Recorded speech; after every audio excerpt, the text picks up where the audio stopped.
Bonjour à tous, bienvenue ici au Futuroscope de Poitiers pour une émission de télévision interactive. Nous sommes en direct pendant 2 heures pour une émission intitulée aujourd'hui « Gestion de la vie physique, velléité ou réalité », une émission qui est destinée en priorité aux candidats au CAPEPS et à l'agrégation.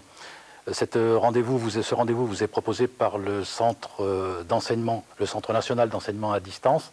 Il a été préparé par l'Institut de Grenoble et réalisé ici à Poitiers par le Centre audiovisuel du CNED, une émission qui va se décomposer en 2 parties. Et dans chacune de ces parties, il y aura des périodes d'interactivité. Je vous présente donc les partenaires de cette interactivité invités cet après-midi sur le plateau. Tout d'abord, Robert Ney, inspecteur pédagogique régional honoraire. Bonjour. Cathy Letouzet, professeure d'éducation physique et formatrice. Bonjour. Louis Marguet, professeur agrégé d'éducation physique et sportive et formateur. Bonjour. Geneviève Cogérino, maître de conférence. Vous travaillez au Centre de recherche en activité physique et sportive de Caen. Bonjour. Richard Réfugi, maître de conférence à l'UFRAPS de Grenoble. Bonjour. Thierry Tribala, agrégé d'éducation physique et sportive à Lille, formateur à l'Université du Littoral. Bonjour. Et Régis Dupré, professeur agrégé d'éducation physique et sportive et formateur. Bonjour. Alors vous pouvez dès à présent et pendant toute l'émission poser vos questions. Vous avez 2 moyens pour le faire. Vous avez un téléphone et un fax. Le téléphone, c'est le 0800 49 49 99. Et le fax, le 05 49 49 95 96. Alors on commence d'entrée avec vous, Robert Ney. Vous précisez les questions qui se posent à propos du thème choisi. Et la première question, c'est tout simple, apprendre à gérer sa vie physique. Est-ce que c'est une réalité ou est-ce que c'est seulement un vœu pieux? Il est sûrement tout à fait utopique, d'une manière générale, d'espérer une relation extrêmement étroite entre une finalité éducative et une pratique pédagogique. Toujours est-il que depuis 1993, l'EPS revendique formellement, en tous les cas au niveau institutionnel, d'apprendre aux élèves à gérer leur vie physique. Alors on constate que d'un côté, les enseignants approuvent très largement cette orientation, et en même temps, ces mêmes enseignants, dans leur grande majorité, éprouvent de grandes difficultés à modifier leurs pratiques et à répondre aux exigences actuelles, tant de la certification que des programmes. Alors, nous avons voulu savoir, au niveau du CNED, dans quelle mesure ce décalage pouvait être réduit, et nous espérons que ce débat va nous permettre, d'une part, de préciser quelles sont les notions en jeu, d'autre part, devrait nous permettre d'évaluer quels sont les enjeux socio-économiques et pédagogiques, et enfin, nous l'espérons, trouver quelques pistes prometteuses parmi les pratiques en cours. Alors, Hubert Reeves nous fait remarquer que l'être vivant se distingue de l'atome, d'une part par l'extrême complexité de son organisation et ensuite par l'instabilité de cette organisation. Vivre, c'est en quelque sorte gérer des déséquilibres à l'intérieur de soi et vis-à-vis de l'environnement. Un petit peu comme le coureur entretient sa course dans le déséquilibre. Ça suppose donc, en fait, une capacité permanente, cette fois, permanente d'autorégulation. On voit donc que le projet auquel on est confronté ici, d'apprendre aux élèves à gérer leur vie physique, s'inscrit au cœur même du processus vital et non pas simplement au niveau des résultats du mouvement. Et ça suppose de reconnaître l'élève comme un décideur autonome, fondamentalement. Alors, sur le plan social, il peut paraître complètement paradoxal d'être ainsi focalisé sur la question de la vie physique, alors que nous vivons à l'ère de l'informatique et de la communication. En fait, si on réfléchit bien, c'est justement l'inutilité fonctionnelle de la motricité qui crée ce besoin vital de se recréer au sens où le définit Dumazier. Et plus récemment, Michel Serres nous fait remarquer que c'est chaque fois que le corps se libère d'une fonction qu'il développe en fait des possibilités nouvelles et tout à fait multiples. Enfin, je crois qu'il est bon de remarquer que si, d'un côté, le niveau socio-économique ainsi que l'évolution de la médecine nous permettent d'espérer très largement un accroissement de la durée de vie et dans des conditions de santé, de disponibilité motrice tout à fait intéressantes. En même temps, c'est la sédentarité et la suralimentation. On sent que ces deux éléments-là sont des facteurs importants dans la détermination des maladies cardiovasculaires qui sont, comme on le sait, une des causes essentielles de la mortalité dans nos sociétés. Par conséquent, on voit bien que apprendre à gérer sa vie physique correspond à un enjeu socio-économique et humaniste actuellement. Alors, si la formulation de cette finalité apparaît relativement récemment, en tous les cas au niveau des textes réglementaires, il faut aussi repérer que c'est le résultat d'une lente évolution au sein même de la discipline. Si on... Je voudrais le tableau numéro 4, s'il vous plaît. Si on regarde ce tableau, on voit que dès 1936, Hébert se proposait comme devise être fort pour être utile. Et cela se posait à un moment où la population française était essentiellement laborieuse. Si on remonte à 1970, Robert Méran affirme très clairement qu'il ne peut y avoir de définition de l'éducation physique sans la prise en compte de tous, et cela sur toute l'existence. Enfin, troisième remarque, si on analyse les textes réglementaires cette fois, que ce soit au niveau du contrôle conformation, au niveau des instructions officielles ou au niveau des programmes, depuis 1983, on voit que ces textes marquent une volonté croissante du législateur de prendre en compte, de valoriser les acquisitions qui permettent aux élèves d'aller vers une autonomie de pratique au-delà de l'école. Alors, au niveau des enseignants, se présentent actuellement un certain nombre de difficultés d'ordre à la fois psychologique et sociologique. J'en repère au moins 4. Tout d'abord, la vie physique des élèves, on le sait, dépend à la fois de l'environnement quotidien dans lequel ils se trouvent et de l'ensemble des partenaires de l'école, ce qui suppose, en tout cas, ce qui supposerait une coordination extrêmement complexe. Deuxième remarque, c'est que c'est précisément les élèves qui ont le plus besoin, sur le plan social et sur le plan culturel, d'apprendre à gérer leur vie physique qui se montrent les plus réticents. Troisième remarque, d'une manière générale, nos élèves actuellement sont beaucoup plus tournés vers le présent immédiat que vers le devenir. Et enfin, dernière remarque là-dessus, on constate que les pratiques sociales de référence sont de plus en plus diversifiées, et ça non seulement au niveau des formes, mais surtout au niveau des significations et au niveau des usages. Par conséquent, il apparaît que, à la fois, apprendre à gérer sa vie physique est un enjeu socio-économique et humaniste, et à la fois, ça apparaît comme un défi au niveau de la discipline. Alors, de quels éléments disposons-nous pour affronter ce défi?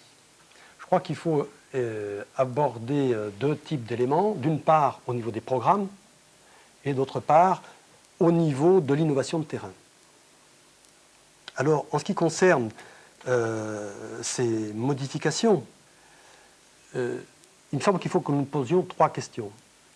Ces modifications sont-elles d'ordre de simple aménagement? Est-ce que les modifications consistent à apporter des techniques nouvelles? Ou, troisième option, est-ce qu'il s'agit en fait de s'engager dans une véritable rénovation? Alors, pour tenter d'éclairer ces questions, nous avons tout d'abord choisi de nous adresser à 3 enseignants de terrain, en même temps experts, parce que nous considérons que l'éducation physique réelle se déroule et se joue sur le terrain. Parce que sur le terrain, il y a le double souci et de pertinence et de faisabilité. Alors, les 3 exemples que nous allons aborder devraient successivement aborder les points suivants. Premièrement, à quelles conditions les pratiques dites d'accompagnement peuvent-elles permettre aux élèves effectivement d'apprendre à gérer leur vie physique? Deuxièmement, dans quelle mesure les techniques nouvelles se justifient-elles par rapport à notre préoccupation? Troisièmement, y a-t-il un traitement spécifique à opérer au niveau des APS elles-mêmes telles qu'elles sont programmées actuellement. Enfin, nous avons également fait appel à 2 chercheurs. Je reviendrai là-dessus, mais nous pensons fondamentalement que nous avons besoin du regard des chercheurs pour éclairer les innovations de terrain. Le débat est donc maintenant ouvert entre ces experts, les chercheurs et les candidats. Et on va immédiatement se tourner pour illustrer ce que vous venez de dire, pour illustrer votre problématique. Robert Ney, on va se tourner vers Régis Dupré. Vous êtes enseignant dans un collège de Bourgoin. Et donc, vous parlez justement de traitement didactique de l'échauffement. Oui, c'est-à-dire que, entre autres choses concernant l'entretien et le développement du potentiel physique et la gestion de la vie physique, l'élève devra acquérir des savoirs sur l'échauffement.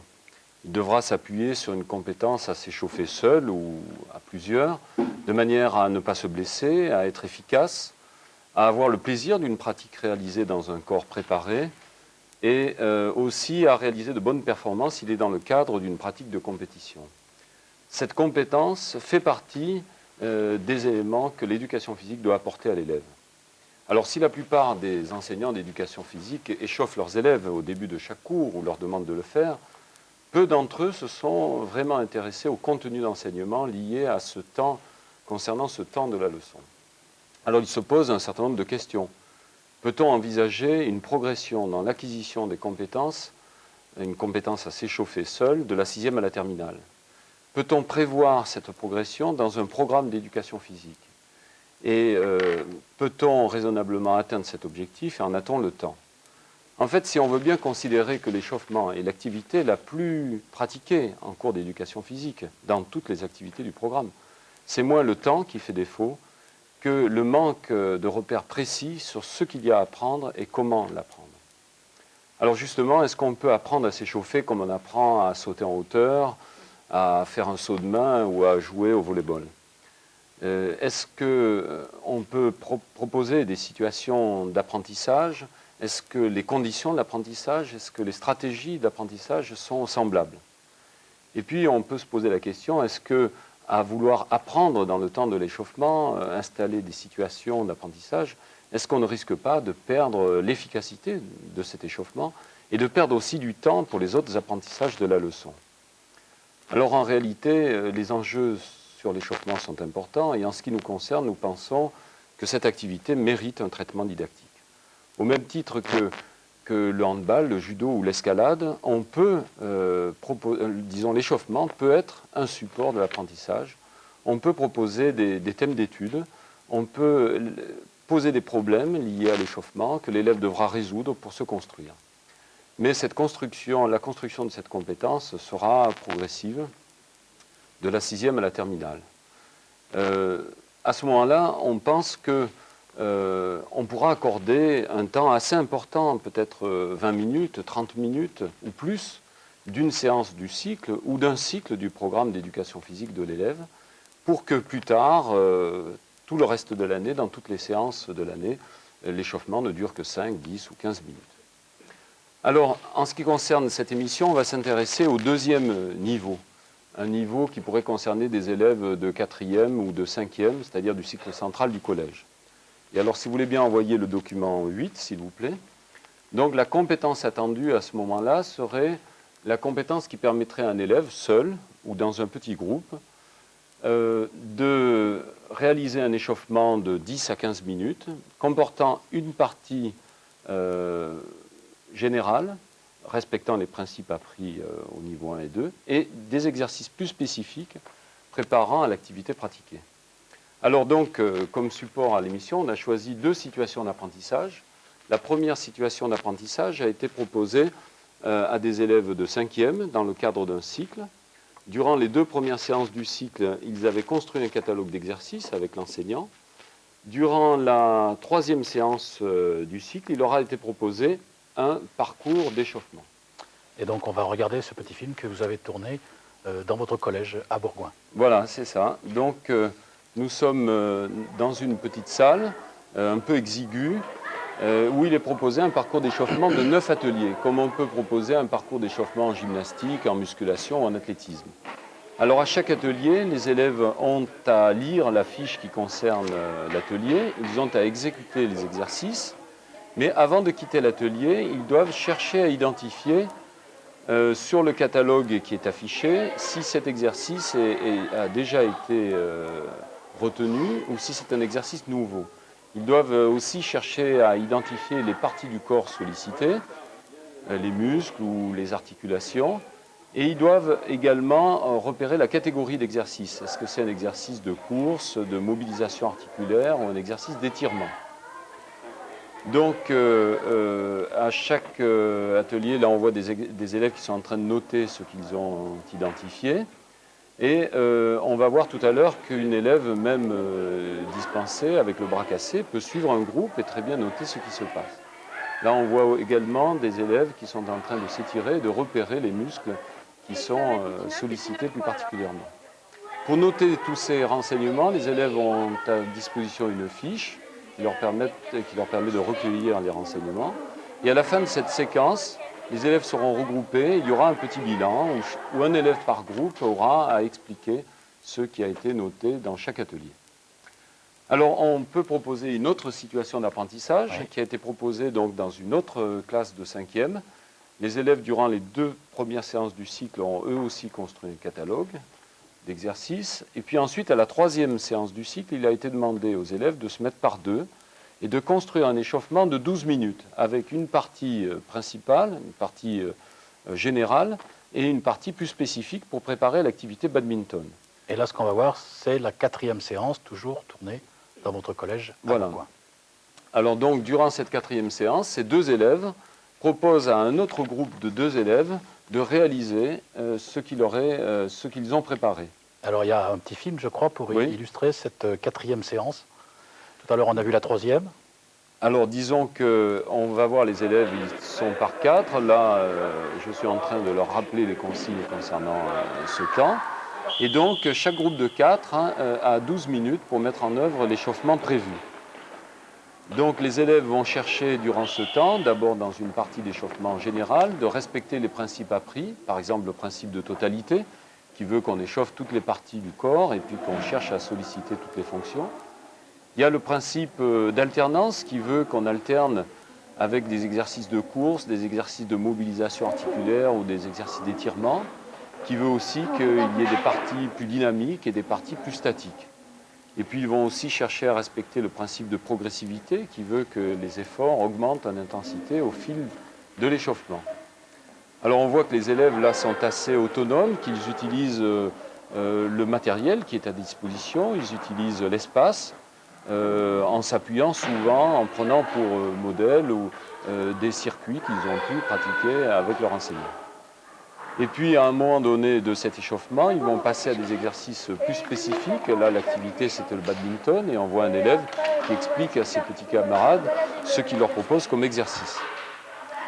Alors, ce qui est intéressant, c'est de voir là que, contrairement à ce qu'on admet habituellement, les élèves ne copient pas systématiquement les uns sur les autres ou cherchent dans les propositions des uns une idée de ce qu'ils pourraient faire à l'échauffement. Là, ils suivent leur programme en fonction de ce qu'ils ont décidé de faire et à partir de leurs compétences véritables à s'échauffer, à le faire seul et à partir des connaissances qu'ils ont pu acquérir tout au long du cycle. Voilà, donc cette séquence se termine par quelques exercices qui les préparent, puisque l'heure d'après, on avait 1 heure de badminton. Durant la séance d'après, les 2 qui ont subi, si on peut dire, l'échauffement, auront à proposer le leur à leur groupe de camarades. Merci Régis Dupré. 2e exemple et 2e illustration. Cathy Letouzet, vous êtes enseignante en éducation physique à Cessinet, c'est une ville de l'agglomération grenobloise. Et vous avez choisi une discipline qui n'est pas la plus populaire en éducation physique. Vous parlez de relaxation. Oui, c'est ça même. Donc, lorsque l'on évoque les relaxations en EPS, on se réfère aux pratiques sociales et culturelles qui permettent et qui visent essentiellement une détente mentale, et une concentration mentale et une détente musculaire. Sont issus essentiellement de 2 courants, un courant oriental, et on repère le yoga, le tai chi, et un courant occidental, tel que la relaxation, le training autogène, ou la sophrologie, ou encore le toni. Dans le milieu scolaire, ces diverses techniques sont souvent assimilées au gym douce, et il est difficile de les enseigner, Mais par contre, ce qui me semble intéressant, c'est de retenir les principes qui parcourent l'ensemble de ces techniques. Donc, pour résumer, document numéro 11, s'il vous plaît. Il s'agit donc dans les principes de retenir le principe suivant. Ces pratiques sont associées à une prise de conscience du mouvement. Elles se pratiquent dans la détente et dans la construction d'une ambiance. Il s'agit, par l'intermédiaire de ces pratiques, de réguler les tensions. Par ailleurs, le corps est considéré comme un tout, c'est-à-dire que quelles que soient les mobilisations partielles, il y a résonance dans l'ensemble du corps. Un principe de sécurité est toujours respecté, et notamment au niveau du dos et de la construction de la posture verticale. Par ailleurs, le rythme est très important puisqu'il s'agit de travailler dans ici et maintenant. Alors, ces pratiques en milieu scolaire sont rarement prises en compte. Elles font l'objet essentiellement du début des séances, telles que les échauffements, ou de retour au calme en fin de séance. Elles sont parfois assimilées à des cycles d'APS, souvent considérés comme favorisant les apprentissages, mais elles font rarement l'objet d'un cycle. Donc, ce qui nous paraît intéressant aujourd'hui, c'est de pouvoir voir une mise en œuvre dans le cadre d'une classe, d'une de mes classes d'ailleurs, d'une seconde mixte, qui suit un cycle d'endurance et de relaxation et qui est en train de vivre sa 4e séquence. Et donc, comme Régis Dupré, vous avez un petit film tourné dans notre gymnase de Cessiné. Ce sont des secondes mixtes, on regarde. Oui, c'est cela. Donc, il s'agit de techniques de bien-être que chacun doit pouvoir s'approprier et pouvoir utiliser pour se détendre et s'étirer. Comme le matin, pour écarter l'ensemble de la peau du visage. Ici, c'est donc le contact sur soi, une technique d'automassage qui permet une première relation à soi, telle que frotter, se caresser, masser. Et ce premier repérage permet une concentration pour l'élève sur soi, en reconnaissant et en identifiant une pratique qui est modélisée par moi, en l'occurrence, à ce moment-là. Dans cette situation, il s'agit d'une mobilisation de l'articulation par une mobilisation de la peau. Donc, à chaque instant, la respiration est associée. Dans cette deuxième séquence, il s'agit d'un repérage avec les mains, de la respiration, dans la construction de la posture. Un dialogue tonique s'établit entre les deux partenaires et une écoute centrée leur permet ainsi de construire cette posture.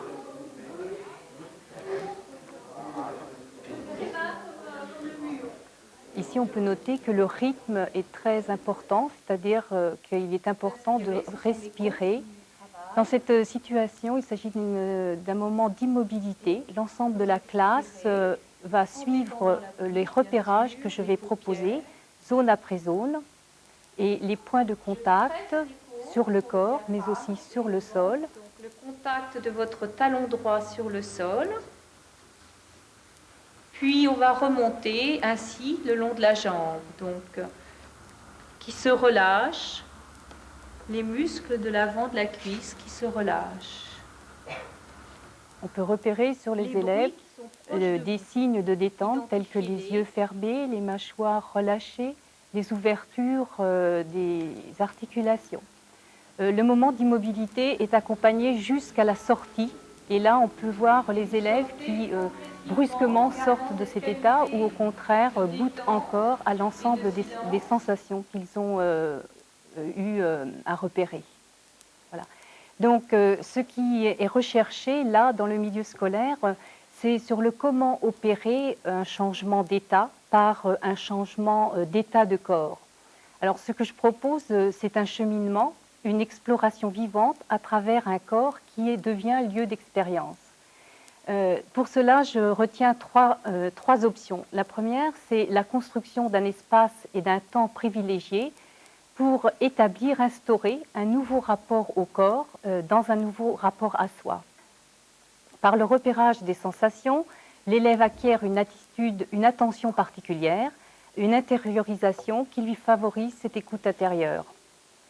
Par ailleurs, la deuxième option, c'est aller vers un meilleur usage de soi, notamment en ayant une meilleure connaissance de ses états de stress et acquérir leur gestion. Il apprend à faire confiance en luttant contre les manifestations émotives. Et la troisième option, c'est une construction d'attitudes positives, de disponibilité allant vers de nouveaux savoir-être. Pour cela, le travail que je propose, c'est un travail avec partenaires qui sollicitent l'écoute, la confiance réciproque et qui n'est jamais situé dans un rapport compétitif. Ça nous semble intéressant. Et pour illustrer ces propos, vous avez un deuxième petit film. C'est un exemple de travail à deux. Oui, on regarde. Tout à fait. Donc il s'agit ici d'utiliser des manipulations par l'intermédiaire d'une lanière qui met à distance le contact dans un premier temps. Deux rôles, une alternance de rôles, puisque le manipulé apprend à se détendre, à laisser son poids dans la ficelle.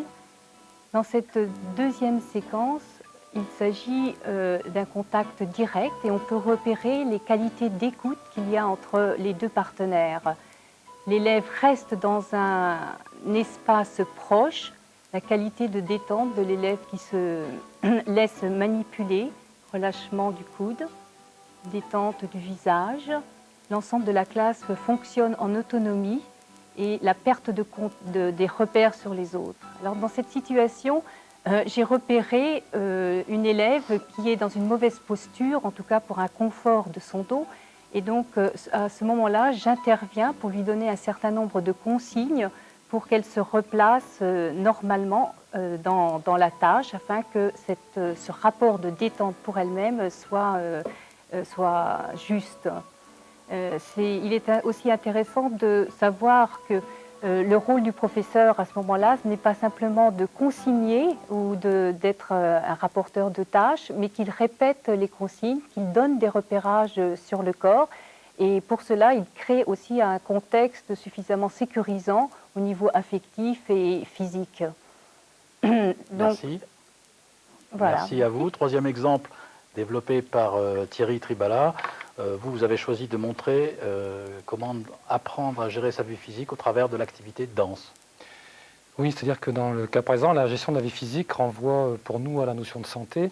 Et nous avons retenu la définition de l'OMS, c'est-à-dire la santé est un état de bien-être, qui est à la fois physique, mental et social, et pas seulement l'absence de maladie.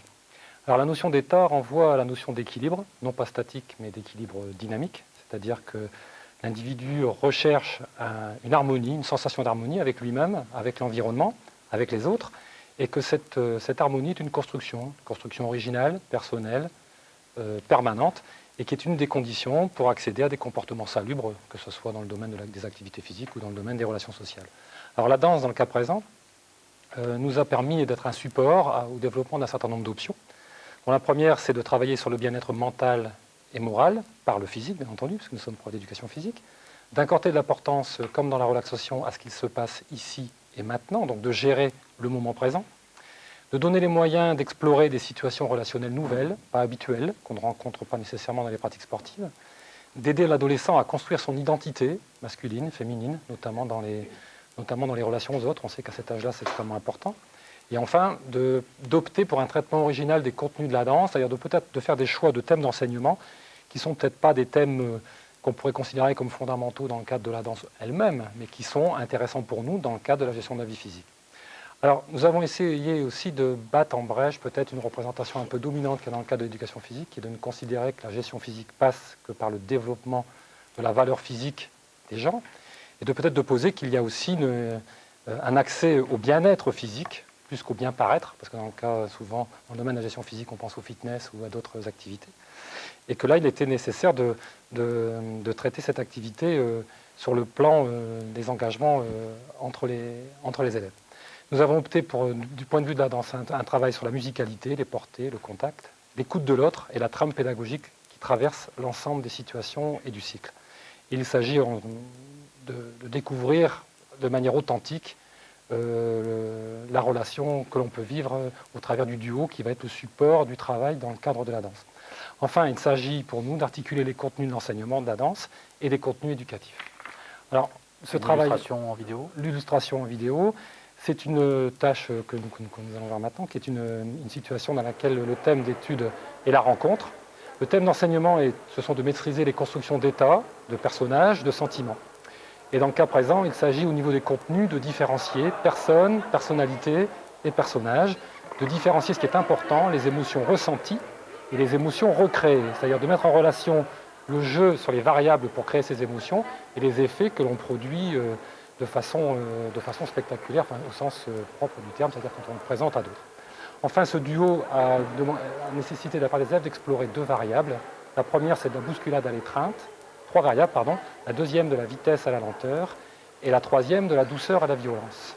Alors, dans le cas présent, l'élève explore ces variables, joue sur ces variables, et l'activité d'enseignant, c'est de guider les élèves dans l'adéquation des procédures par rapport à ces variables. Alors, au-delà des données purement artistiques, des contenus artistiques de la danse, qui seraient au niveau des formes, au niveau des contacts, au niveau de la matérialisation d'un univers poétique, il y a la dimension éducative qu'on a tenté de travailler dans ce que l'on voit actuellement, c'est-à-dire qu'il y a une exploration de concepts connotés fortement de manière identitaire, c'est-à-dire par exemple la bousculade, la vitesse, c'est masculin, l'étreinte, la lenteur, la douceur, c'est féminin, la violence, c'est masculin.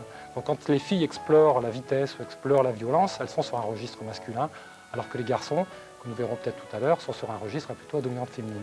Donc par la verbalisation aussi avec l'autre, des procédures que l'on utilise, que l'on met en place, on met aussi à distance ces émotions ressenties, on les euphémise d'une certaine façon, ce qui permet de pouvoir les mettre à distance de soi, et par une alternance verbalisation, répétition du mouvement, mémorisation, il y a une centration sur l'effection de l'émotion et pas sur l'émotion elle-même, ce qui permet une gestion de ces émotions. Et l'on sait que la gestion des émotions dans la vie quotidienne, dans la situation d'examen, dans la situation télévisuelle, ce qui est notre cas, est un moment extrêmement important. Enfin, la proposition au regard des autres est incontournable dans ces prestations, c'est-à-dire que la gestion des émotions et la mise en scène physique de soi avec son partenaire suppose une mise à distance du moi, ce que je suis, et de l'autre que je simule, qui est le personnage que je joue. Et l'échange avec le spectateur permet de verbaliser ces émotions. Donc pour conclure, je dirais que le bien-être se concrétisera au plan physique par la pratique d'une activité physique artistique à caractère ludique, au plan mental une connaissance émotionnelle physique de soi, au plan social une relation claire dans un projet explicité et partagé, au plan affectif la domination de ces implications émotionnelles afin de prendre des décisions lucides, notamment chez les adolescents, on sait que c'est extrêmement important, car souvent c'est les sensations qui les dominent. Et enfin, dans le cas présent, l'objet de l'enseignement n'est pas la danse, l'objet de l'enseignement, c'est la gestion des émotions, et la danse n'est qu'un support à l'apprentissage de la gestion de ces émotions.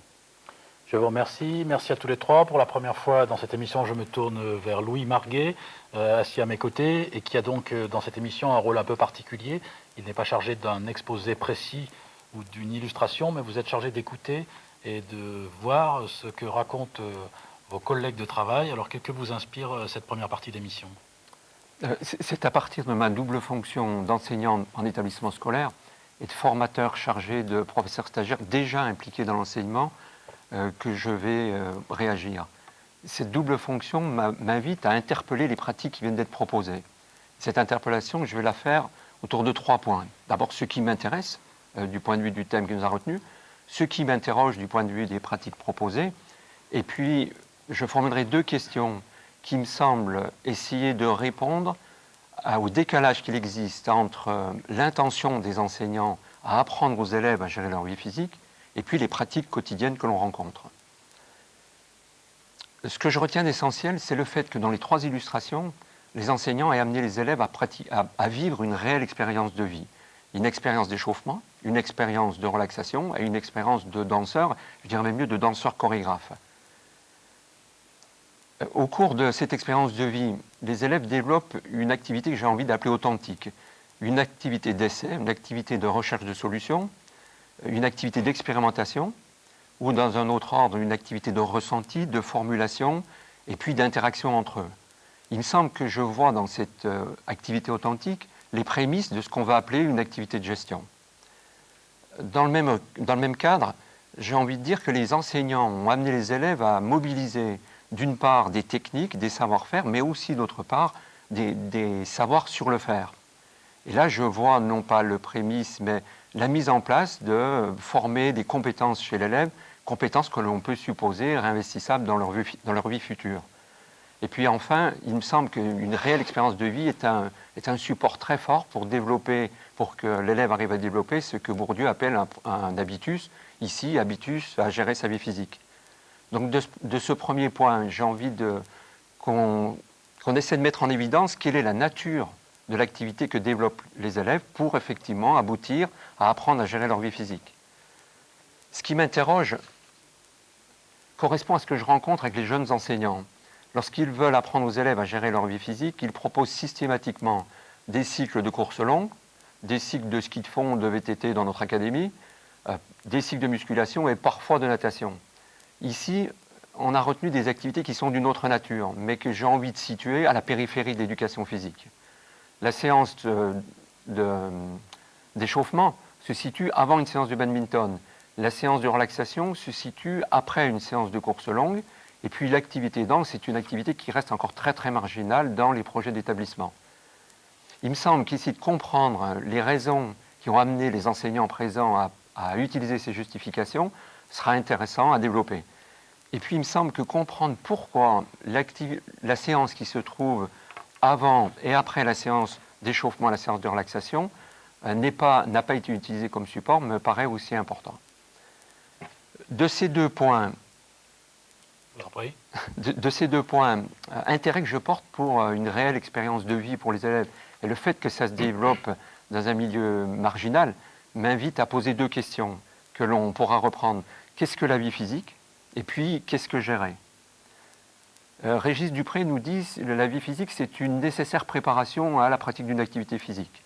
Cathy nous dit vie physique et vie mentale. Et Thierry Tribala renvoie la notion de vie physique au concept de santé, entre autres de bien-être. Il me semble que développer cette notion, ce serait nous aider, nous enseignants, à dégager quels sont les contenus qu'il faut mettre en place dans les autres activités que l'on utilise couramment. Enfin, la question « qu'est-ce que gérer ?»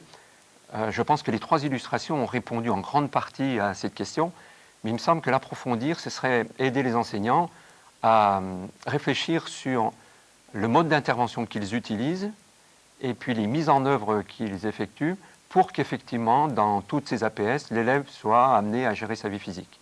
Il me semble que répondre à ces deux questions, c'est aider les enseignants à pratiquer, mais c'est aussi prendre en compte les enjeux qu'a proposé Robert Ney dans son introduction. Oui, Marguerite, merci. Donc la réponse aux questions, ça va être dans quelques minutes, après une petite pause. La première période d'interactivité de cette émission. Donc je vous rappelle, si vous ne l'avez pas encore fait, que vous pouvez poser des questions. Le téléphone, le 0800 49 49 99, ou par le fax 05 49 49 95 96. On se retrouve dans quelques minutes pour répondre à vos questions.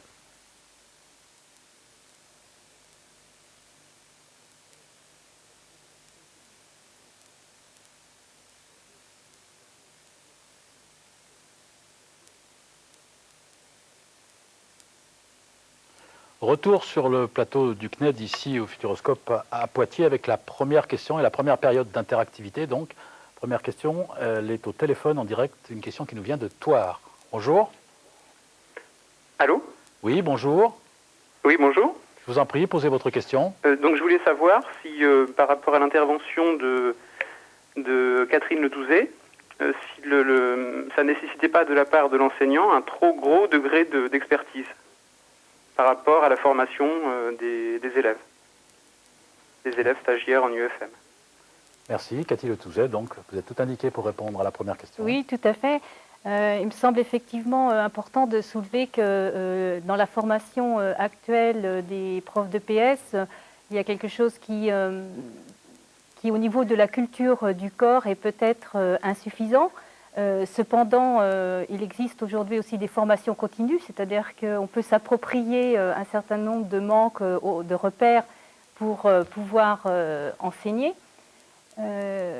Voilà, quoi, je veux dire, est-ce que les profs de PS ont suffisamment de culture de corps aussi pour pouvoir s'approprier assez rapidement ces types de techniques?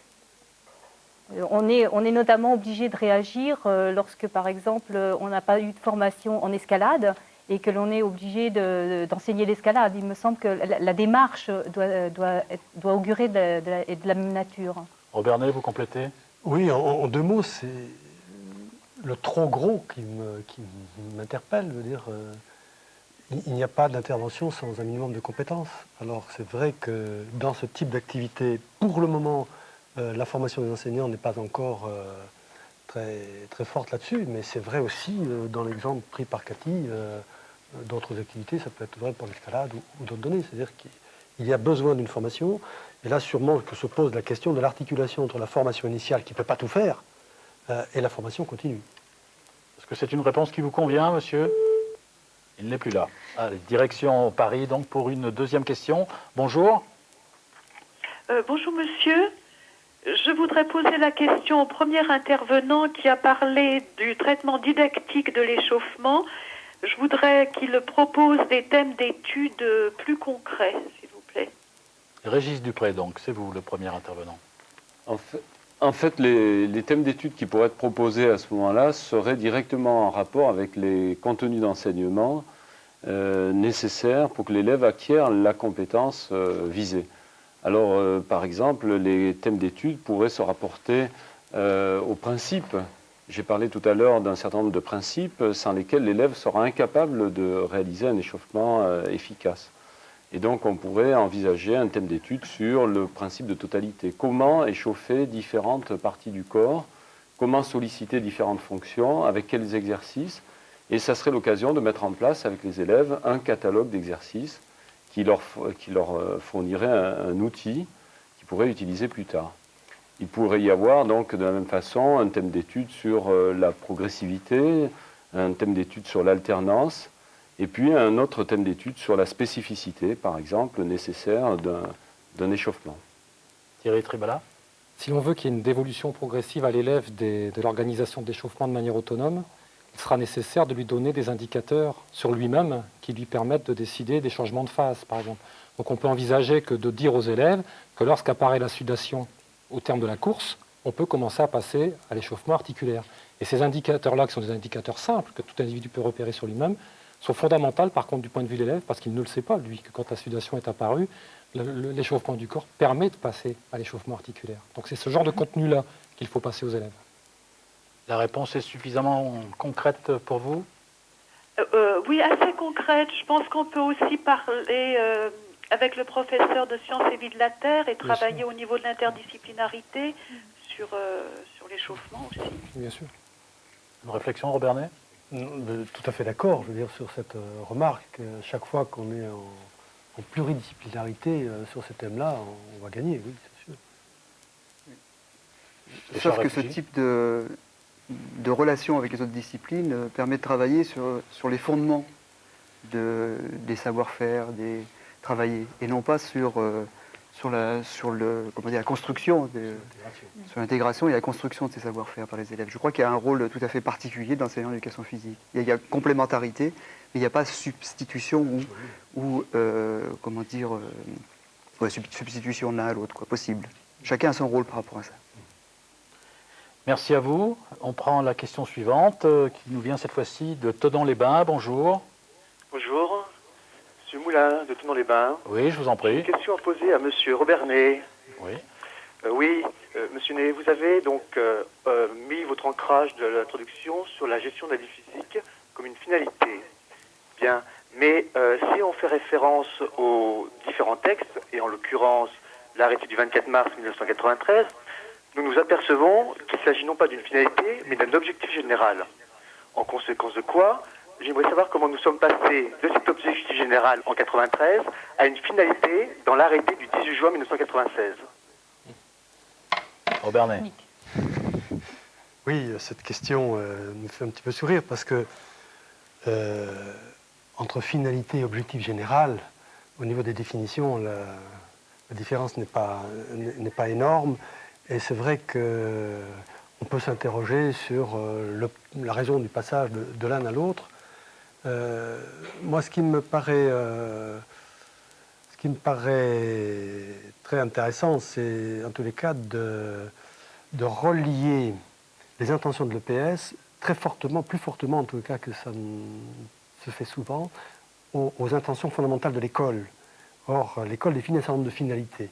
qui serait plus générale, me semble-t-il, c'est-à-dire qu'elle concerne toutes les disciplines. Je pense à santé, sécurité, solidarité, autonomie. Et donc, j'appellerais, mais c'est une position personnelle, l'objectif général plus volontiers, ce qui nous préoccupe aussi ici. Sur le plan de la pratique, ça ne me paraît pas avoir un intérêt extraordinaire, encore une fois, sauf quand on a le souci d'articuler effectivement des intentions générales à différents niveaux et des pratiques. Donc c'est ça qui me paraît, moi, fondamental, plutôt que de savoir le pourquoi du passage d'une terminologie à une autre. Complément de réponse, Thierry Tribala. Oui, je prendrais peut-être une métaphore, je crois qu'elle doit être d'Ameline. Quand il dit qu'une finalité, ça se voit, ça se poursuit, mais ça ne s'atteint pas, c'est comme l'horizon, alors qu'un objectif, c'est comme une cible, on la vise, on tire et on l'atteint. Alors peut-être que le changement de niveau de formulation, et peut-être qu'il y a aussi un changement social, de société, qui fait qu'on intègre comme quelque chose de permanent à poursuivre la notion de gestion physique, alors qu'avant peut-être on la voyait plus comme quelque chose en termes de cursus scolaire et pas du tout sur la longueur de la vie de l'existence d'un individu. Donc peut-être qu'il y a là, mais c'est une hypothèse, rien plus qu'une hypothèse. Merci à vous. Question suivante, cette fois-ci c'est un fax qui est arrivé au téléaccueil. Oui, bonjour, une question pour Robert Ney. Être à l'écoute du corps, se relaxer, s'échauffer sont des moments satellites de la séance habituelle de PS. Peuvent-ils et doivent-ils acquérir davantage d'importance aux yeux des enseignants et des élèves? Robert Ney, c'est encore pour vous. Oui, il me semble que cette question rejoint l'interrogation de Louis Marguet. Et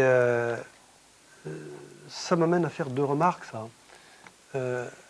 La première, c'est que depuis la mise en place des nouveaux programmes, la danse, que je sache, est tout à fait dans les programmes et pas du tout à la périphérie.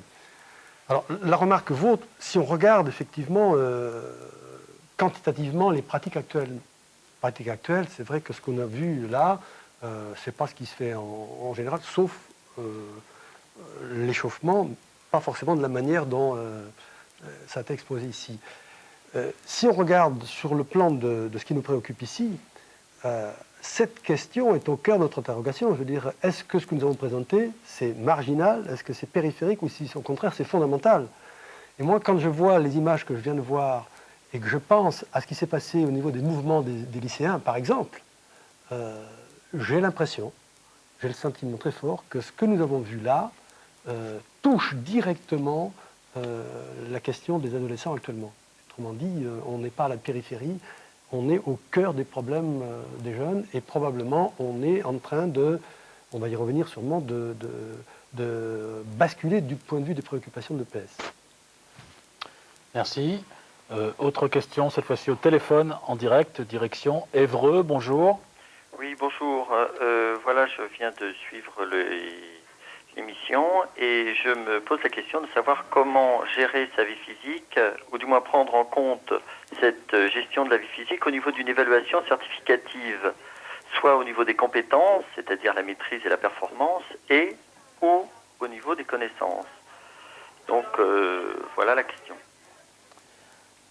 Premier élément de réponse, Thierry Tribala. Moi, je pense qu'il y a quelque chose de central déjà dans un premier temps, c'est que si l'on parle de gestion de la vie physique, c'est pas l'enseignant qui gère la vie physique de ses élèves, mais c'est l'enseignant qui donne les outils de la gestion de la vie physique à ses élèves. Donc la première chose, c'est que l'objet d'enseignement, ce sont les outils pour gérer sa vie physique. Le deuxième temps, c'est que pour qu'il y ait évaluation, il faut qu'il y ait eu enseignement. Donc si l'objet d'enseignement est clair pour l'enseignant, l'objet d'évaluation le sera un peu plus. Je ne dis pas qu'il le sera nécessairement complètement, mais il le sera un peu plus. Donc je pense que c'est pas impossible de pouvoir évaluer par exemple une compétence à s'échauffer, dans laquelle on pourrait demander à un élève, au terme d'une année scolaire, parce qu'à ce moment-là, ce ne serait peut-être pas nécessairement dans un cycle, mais au terme d'une année scolaire, de demander à un élève qu'un élève puisse mener à terme, seul, pendant 15 minutes, un échauffement, respectant les principes de progressivité, de continuité, d'intensité, et que des éléments observables mis en place par l'enseignant puissent identifier la nature des progrès ou des connaissances acquises dans la construction de cet échauffement. Donc je pense que sur le plan de l'évaluation certificative, ça ne me semble pas être un obstacle majeur, mais ça demande du travail, ça ne va pas se régler ici, ça demande du travail. Cathy Le Touzet. Oui, moi je voudrais juste compléter, dans le cadre des relaxations, s'il s'agit effectivement de donner des repères aux élèves pour apprendre à mieux se détendre et que ces repères soient de toute façon réinvestissables dans leur vie future et même immédiate de lycéens, il est intéressant, peut-être que c'est difficile aujourd'hui de mettre en place une évaluation de type certificative, mais néanmoins, on peut mettre en place une évaluation de type formative, et ceci me paraît absolument indispensable, notamment en mettant en place des indicateurs qui soient de plus en plus précis et qui ne sont pas simplement des indicateurs flous, virtuels et affectifs.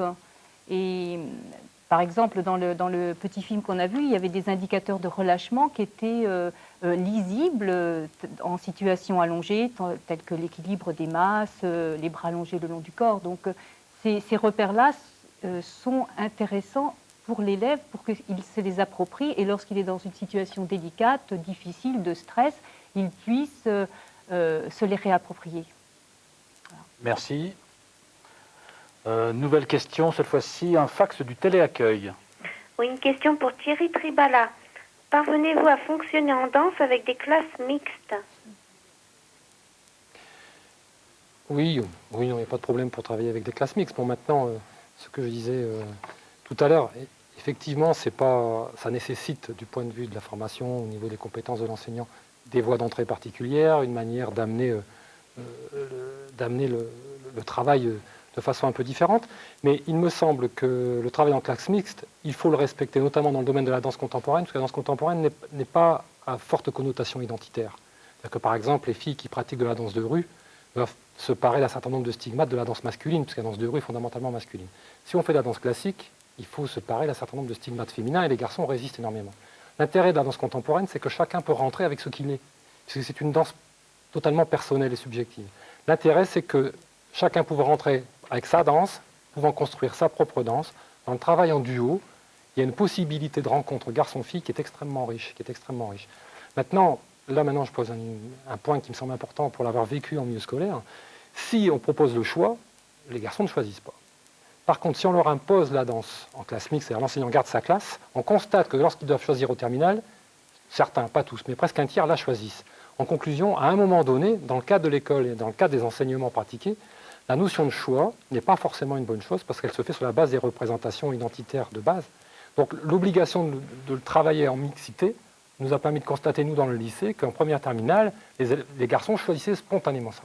De la même manière que les étudiants de DUG ayant eu l'obligation de faire danse, 8 garçons sur une promo de 30 ont pris danse au CAPES. Donc il y a là une... Thierry Tribala, on peut peut-être regarder, vous commenter les images que vous nous avez amenées. Et c'est un duo de garçons. Et ça se passe donc chez vous aussi? Dans un lycée technique, c'est une collègue qui travaille avec moi dans le cadre des activités physiques et artistiques, et c'est un duo de garçons, qui est très beau d'ailleurs, et qui ne sont pas du tout danseurs. Et qui manifestent pas vis-à-vis de l'activité de rejet particulier. Et ce qui est intéressant dans cette classe-là, c'est qu'elle est mixte, et il y a des duos garçon-fille, des duos garçon-garçon, des duos fille-fille, et que toutes les éventualités sont possibles. Et l'intérêt dans ce genre de travail, c'est que justement les garçons, c'est que quand il sort de ce type de travail-là, il est toujours un garçon. Au contraire, il a découvert une possibilité chez lui qu'il n'aurait pas découvert dans une autre circonstance. Merci. Fin de cette première période d'interactivité. Il y en aura une deuxième donc, en fin d'émission, presque une demi-heure. Vous pouvez encore poser vos questions ou envoyer vos fax. Début de la seconde partie de cette émission. Robert Ney, vous nous expliquez comment elle est organisée, comment ça va se structurer. Je disais au tout début que nous avions fait appel à deux chercheurs en STAPS. Ça ne signifie pas du tout qu'on espère que la recherche règle tous les problèmes de la profession. Heureusement, l'éducation physique ne sera jamais simplement un terrain d'application de données scientifiques. Par contre, nous avons cette position qui est d'attendre beaucoup finalement d'un dialogue entre les enseignants de terrain et notamment ceux qui sont impliqués dans l'innovation et des chercheurs, pas n'importe lesquels, c'est-à-dire ceux qui sont eux-mêmes tout à fait intéressés par les questions de terrain. Alors, dans cet esprit, nous avons interpellé Richard Refugi parce qu'il nous semble qu'à partir de l'expérimentation qu'il a menée en natation dans le cadre de sa thèse, il doit pouvoir nous dire dans quelle mesure, aujourd'hui, il lui paraît possible d'établir des contenus pertinents dans la perspective qui nous intéresse ici de gérer sa vie physique. Et puis, nous avons également fait appel à Geneviève Cogérino parce que chacun sait que sur cette question, ces travaux font référence actuellement. Et il nous semble en particulier qu'elle peut nous dire, à partir de ses études sur les représentations, tant au niveau des enseignants que dans les lectures qu'elle a pu faire au niveau national et international, elle peut nous dire comment caractériser l'extraordinaire diversité de nos propres représentations, de nos propres pratiques. Voilà. Merci. Donc je pense que maintenant on va pouvoir effectivement ouvrir un deuxième débat. Avec tout d'abord Richard Réfugi, vous êtes enseignant-chercheur à l'UFRAPS à Grenoble. Est-ce que vous pouvez nous dire justement ce qu'évoquait Robert Ney, quel a été le contenu de vos séances dans ces cours de natation? Oui, je peux préciser. Tout d'abord, il faut dire que le contenu a été mis en place par des enseignants de collège, par 8 enseignants de collège de l'Académie, et qu'il a concerné essentiellement des élèves de 6e qui sont considérés par les textes officiels comme étant nageurs, et en l'occurrence qui étaient capables de réaliser 10 minutes de nage sans interruption en eau profonde. Donc on a confronté ces élèves à une épreuve qui consiste à réaliser la plus grande distance possible sur une durée de 6 à 10 minutes, selon la durée globale de la séance, en nageant à plus de 5 nageurs par couloir, à moins de 9, et en respectant les règles suivantes: ne pas s'arrêter et ne pas utiliser du matériel ou le monde solide pour se propulser. Ceci dans le but de pouvoir à terme les amener à améliorer leur performance sans pour autant se fatiguer en recourant au crawl. Et aussi d'être amène de pouvoir prodiguer des conseils judicieux sur la meilleure technique à employer pour réussir dans ce type d'épreuve et pour également avancer des arguments pertinents pour justifier leur point de vue. Pour que ces élèves puissent produire de tels actes, nous avons décidé de leur apprendre d'une part à manipuler judicieusement en fonction de leur morphologie, l'orientation de leur tête et le degré d'engagement de leurs épaules vers l'avant à la fin de la phase dite de retour des bras, et d'autre part à modéliser leur nage pour arriver à mieux comprendre pourquoi la manipulation de ces segments corporels était à même d'influencer les résultats obtenus dans ce type d'épreuve. En particulier, pour comprendre que c'est en agissant sur le rendement de la nage, en diminuant son coût énergétique, que cette manière de mobiliser la tête et les bras influence l'état de fatigue ou d'essoufflement du nageur, ou des élèves donc, au bout de 2 à 3 minutes de nage, et que ainsi cela peut permettre de continuer à nager en crawl au-delà de cette limite.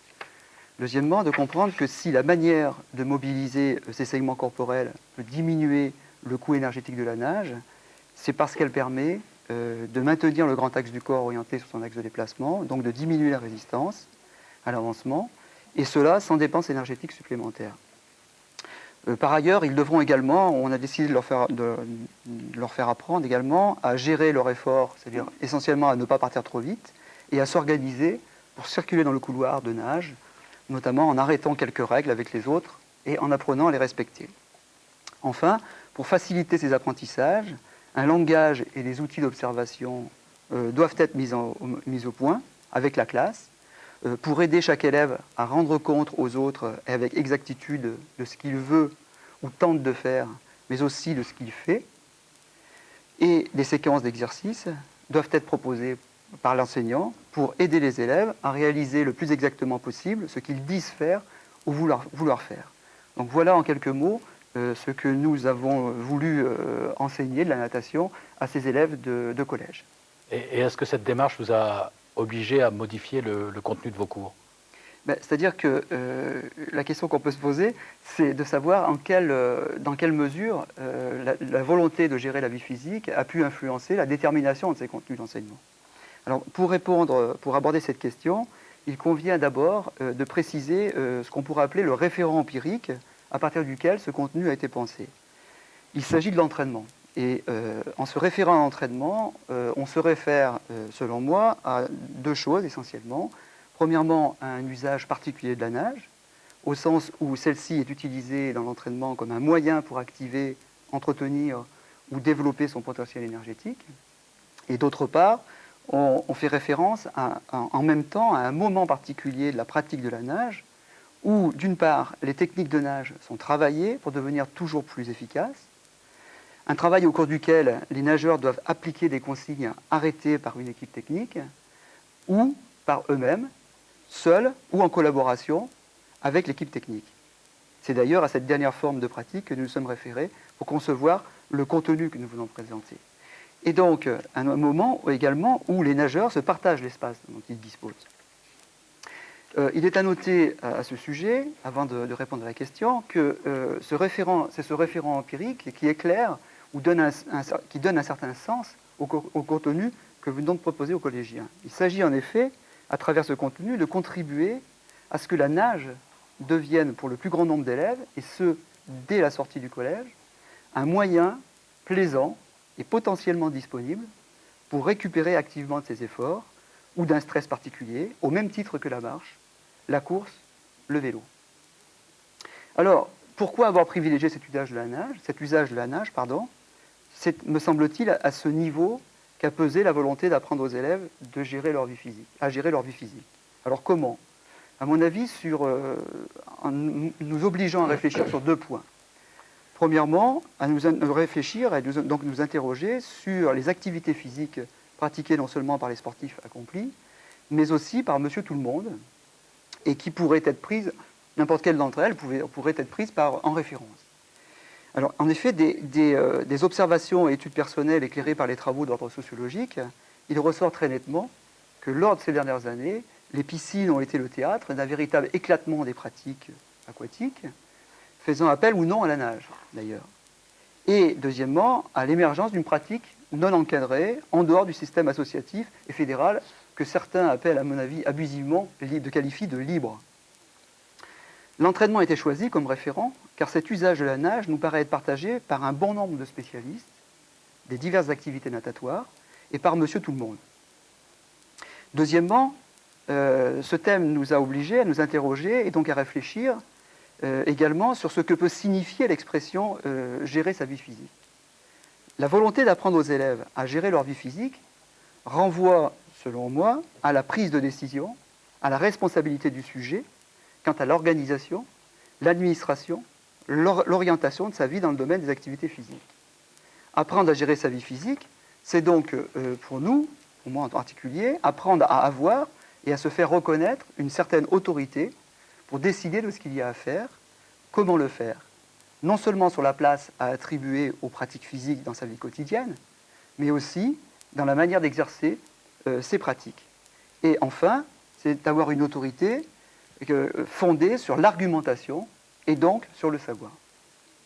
Cette deuxième réflexion nous a fait opter pour prendre en référence, ou comme référence, dans l'entraînement, les formes de pratique où les nageurs sont partie prenante des décisions concernant la technique de nage à employer. Alors, en conclusion, je pense que la volonté d'apprendre aux élèves à gérer leur vie physique a influencé le contenu de l'enseignement que nous avions arrêté en nous obligeant à réfléchir sur le choix du référent empirique à partir duquel celui-ci a été pensé et qui lui donne son sens. Mais je pense que cette volonté a également influencé le processus même d'enseignement. En effet, vouloir apprendre aux élèves à devenir des décideurs plus autonomes quant à la meilleure technique de nage, en ce qui nous concernait, pour réussir, en l'occurrence, l'épreuve qui était proposée, cela pose un problème clé d'enseignement, qui est celui de faire en sorte que le plus grand nombre d'élèves, connaissent, à terme, arrivent à connaître, à comprendre le problème technique qui leur est posé, et deuxièmement, arrivent à accepter de s'engager par eux-mêmes dans le processus de résolution. C'est ce qu'on appelle le processus de dévolution de la situation, de résolution de problèmes. Or, la conception et la mise en œuvre d'un tel enseignement se heurtent à de nombreuses difficultés sur lesquelles il sera peut-être possible de revenir ultérieurement lors de la discussion. Merci Richard Réfugi. Deuxième intervention de cette seconde partie, Geneviève Cogérino. Vous êtes enseignant-chercheur et vous travaillez au Centre de recherche en APS de Caen. Et vous avez entrepris une série de travaux sur la gestion de la vie physique. Et vous évoquez le flou que je qualifierais d'artistique de cette notion. Oui. La première partie de l'émission nous a permis d'aborder un certain nombre de voies d'enseignement concrètes et réalistes mises en place par des enseignants d'éducation physique pour former des élèves à gérer leur vie physique. Mais la question demeure posée de la constitution d'un programme d'enseignement qui serait relatif à cette idée.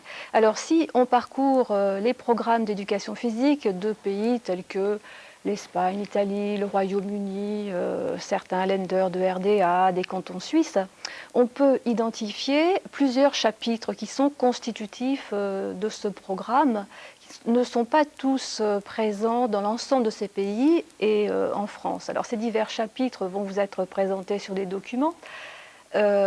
Tous s'accordent en premier sur l'impérieuse nécessité d'instaurer une attitude positive à l'égard de la pratique physique. La pratique physique en général et pas uniquement sportive. Il s'agit d'être un non-sédentaire. Deuxième point, tous s'accordent aussi sur la nécessité d'inculquer un minimum de connaissances déclaratives, les effets comparés, l'activité de la sédentarité, un minimum d'informations sur des insertions musculaires, sur la physiologie, etc. Troisième point que l'on retrouve dans ces programmes, développer des capacités organiques de base. Endurance, certes, beaucoup d'enseignants, la quasi-totalité des enseignants y pensent, mais aussi souplesse, coordination, et le tout étant pleinement intégré à des activités qui sont porteuses de sens pour les élèves. Mais ces divers programmes se penchent aussi sur le fait qu'il est nécessaire de former les élèves à des activités qui sont celles que pratiquent effectivement les adultes sortis du système scolaire. Et la totalité des enquêtes sociologiques menées sur ce terrain souligne le fort décalage qu'il existe entre les activités scolaires et les activités des adultes sortis du système scolaire. Autre point, apprendre aux élèves à s'entraîner seuls est un objet de préoccupation que l'on peut difficilement évacuer. S'entraîner, pas seulement en course de longue durée, mais dans toute activité librement choisie par l'individu. N'oublions pas que l'intégralité, la formulation de l'objectif, c'est gérer sa vie physique à tous les âges. Et cette intention, apprendre à s'entraîner, englobe aussi ce qui est relatif à l'apprentissage de l'échauffement. Et enfin, on peut trouver, constitutifs de ces programmes, deux grands autres chapitres qui sont assez peu présents, il faut bien le reconnaître, en France. Le premier qui a trait à la préservation de l'intégrité physique, notamment posturale, l'ergonomie gestuelle. Et tout dernier point, les savoirs relatifs au maintien de l'équilibre psychologique, la gestion du stress, tout particulièrement au travers des diverses techniques de relaxation, de récupération et de détente que nous a présentées Cathy. Alors donc l'ensemble de ces chapitres n'est jamais présent simultanément dans tous les programmes de tous les pays. Néanmoins, ça nous donne des pistes, des indications sur ce qu'il faudrait essayer d'insérer plus précisément. Donc les enseignants privilégient des pistes, ce qui veut dire qu'ils en laissent aussi certaines de côté. Donc nous avons eu dans la première partie une intervention relative à l'échauffement, une autre relative aux techniques de relaxation de détente. Thierry Tribala et Richard Réfugi ont pointé, ont mis en évidence le fait que le souci de gestion, la vie physique, amène à transformer en profondeur les contenus d'enseignement que l'on peut proposer aux élèves, contenus d'enseignement relatifs à des pratiques qui, elles, sont pleinement intégrées. Pleinement, oui, quand même, la danse fait partie des activités scolaires puisqu'il y a un groupe d'activités qui est relatif. La natation, pas de problème. Mais la nécessité est forte de réenvisager vraiment, pas de fond en comble, mais très profondément le mode d'enseignement et les contenus d'enseignement qui y sont relatifs. Maintenant, si l'on cherche à dresser un bilan relatif à comment les enseignants d'éducation physique, à l'heure actuelle, s'y prennent-ils pour apprendre aux élèves à gérer leur vie physique, on voit qu'il y a plusieurs voies d'entrée qui se concrétisent un peu de la manière suivante. Un premier document est là pour nous rappeler qu'il y a une idée tout de même présente, c'est l'entrée automatique. Si j'enseigne bien, si je fais un bon cycle de badminton, après tout, mes élèves, mon élève saura bien gérer sa vie physique, il lui en restera quelque chose. Autre conception, l'idée que la gestion de la vie physique, c'est surtout le problème du législateur, du décideur, ça vient d'en haut. Beaucoup de contraintes matérielles font que nous sommes très éloignés du législateur qui ne connaît pas toutes ces contraintes. Mais enfin, si on fait les courses de longue durée, on aura pareil au plus pressé. Toujours dans les manières spontanées de traiter le problème, il y a la croyance très très fortement implantée en éducation physique sur laquelle il est essentiel et peut-être suffisant de susciter un plaisir immédiat de la pratique chez l'élève. C'est le plaisir de faire, le plaisir de s'éclater, parfois le plaisir de faire ensemble. Et ce mode d'approche, cette voie d'entrée dans l'apprentissage de la gestion, s'accompagne parfois d'une baisse des exigences formulées par l'enseignant sur le terrain des apprentissages. Oubliant peut-être que se confronter à une nouvelle pratique, c'est de toute façon rencontrer un inconfort, rencontrer une situation pénible. Et à l'opposé, on peut trouver la conception suivante, défendue par certains autres enseignants. Il est indispensable que je mette l'élève en situation de constater ses progrès, donc de réaliser des progrès. Cela lui permettra de prendre confiance en lui, de construire une estime forte de lui-même et à partir de là, il osera se confronter à une nouvelle pratique, il osera dépasser les difficultés de tout démarrage. Mais bien entendu, cette optique, cette option pose le problème du transfert, de l'élargissement, de la contamination de pratique à pratique sur la base de cette confiance en soi-même, de cette estime de soi. Parce qu'après tout, est-ce que les progrès que je réalise en Fosbury m'aideront à avoir envie de pratiquer régulièrement le cyclotourisme, réaliser mon petit footing pendant l'hiver pluvieux, etc. On peut se poser la question, le problème est à traiter. Et enfin, d'autres enseignants font implicitement d'autres choix encore. Il existe une tendance très forte qui se concentre sur l'apprentissage des règles de la vie en groupe.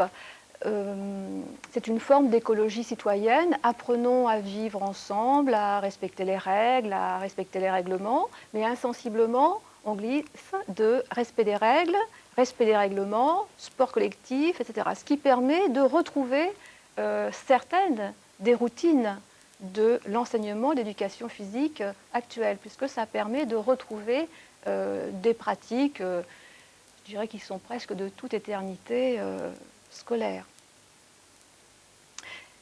Et enfin, dernière voie d'entrée que je percevrai, il existe des enseignants qui attaquent tout à fait différemment le problème et qui pensent essentiel de confronter l'élève à ses limites, mais au sens de Bernard Jeux, c'est susciter l'épreuve pour que l'élève, découvrant avec étonnement, grâce à toute l'énergie de son enseignant, découvrant ses limites, sorte régénéré de cette épreuve. Et il y a un article très parlant sur ce thème, c'est dans la revue Contre-Pied, un article de Claude Patte qui relate les difficultés de mise en place d'un stage de plein air et puis les remarques faites par un de ses élèves, poussé au maximum de lui-même, si on peut dire, à la suite d'une sortie, l'élève concluant « Oh monsieur, vous nous avez tués !» Et on sent toute l'admiration de l'élève pour son professeur. Et donc, en conclusion, les différentes voies d'entrée, confiance en soi, bien mise à l'écart délibéré de l'objectif général gestion de la vie physique, ou valorisation du plaisir immédiat, ou apprentissage de règles, ou volonté de permettre à l'élève de faire des progrès tangibles, ou de rencontrer des épreuves, toutes ces voies coexistent à l'heure actuelle dans l'enseignement d'éducation physique en France. Geneviève Cogérino, merci. Louis Marguet, vous êtes le seul d'entre nous à écrire et à prendre des notes, et je vous sollicite une deuxième fois. Que vous inspirent les propos de ces deux enseignants-chercheurs? Je pense que d'abord faire le lien entre les questions qui ont été posées, l'intérêt des questions qui ont été posées et l'éclairage apporté par Geneviève et Richard n'est pas simple. Le recensement que vient de faire Geneviève Cogérino, diverses entrées, diverses pratiques, pourrait nous amener par exemple à en dégager tout de suite les avantages et les inconvénients. Nous pourrions aussi voir quelles sont les conditions qu'il faut mettre en œuvre pour que l'une des pratiques se développe. Par exemple, comment mettre en place la relaxation dans un lycée, quelle approche, quelle prise en compte des représentations, quel contenu d'enseignement, et puis quel itinéraire d'apprentissage. On s'adresserait à Cathy Letouzet qui pourrait nous répondre. Mais il me semble qu'à ce stade de notre réflexion, il faudrait qu'on identifie quelles sont, entre nos pratiques habituelles d'éducation physique et celles qui ont été développées, et peut-être plus particulièrement celles qui ont été proposées, j'ai envie de dire, en danse et explicitées par Richard, réfugié en natation, essayer de dégager quelles sont les différences. Je m'appuie beaucoup sur ce que font les jeunes enseignants, et globalement, lorsqu'ils proposent des activités qui sont autres que musculation, course longue, ils utilisent comme moyen la mise en place et le développement des rôles dits d'accompagnement. C'est un moyen pour eux, effectivement, de faire entrer les élèves dans cette idée de gérer autrement leur vie physique et de traiter autrement les activités. Et c'est alors l'observateur, le coach, le conseiller technique qui deviennent, j'ai envie de dire, les apprenants. L'acteur pratique une activité physique et puis le coach apprendrait effectivement plus à gérer sa vie physique. Ils appellent ça globalement des savoirs d'accompagnement. Dans les illustrations qu'on a vues ce matin, qu'on a vues dans la première partie, il me semble que c'est l'interaction entre les élèves qui est le vecteur de l'apprentissage. Et là, je fais une grosse différence entre mettre en place un observateur, un coach, et puis provoquer cette interaction qui va effectivement permettre aux élèves d'apprendre. Ce sont deux pratiques qui paraissent globalement très proches, mais qui posent deux grands problèmes. Je poserai à nouveau pas deux questions, mais deux problèmes. Est-ce qu'il ne faudrait pas revisiter aujourd'hui la fonction de rôle d'accompagnement et le statut de ce qu'on appelle les savoirs d'accompagnement? Savoirs d'accompagnement qu'effectivement les profs de sciences de la vie et de la terre devraient aborder avec nous. Les programmes l'invitent fortement. Et puis une deuxième question qui me paraît actuellement déterminante. Est-ce qu'on peut identifier entre nous les difficultés que rencontrent les enseignants pour mettre en place des pratiques qui ne me paraissent pas seulement innovantes, mais surtout beaucoup plus efficientes? Alors je peux identifier les difficultés qui sont d'ordre des habitudes, de la nature des connaissances à mobiliser, de la remise en cause du type de rapport au savoir qui va être établi dans la tâche. Et il me semble que l'intérêt serait d'une part d'aider les élèves, les enseignants à faire des propositions plus riches, et puis peut-être d'inviter à repenser la formation des enseignants. Merci, il est l'heure de la deuxième séance d'interactivité après une petite pause. Le temps pour vous de nous passer un petit coup de téléphone ou de nous envoyer un fax. Donc le téléphone, le 0800 49 49 99 et le fax 05 49 49 95 96 et on se retrouve dans quelques minutes pour répondre à vos questions. À tout de suite.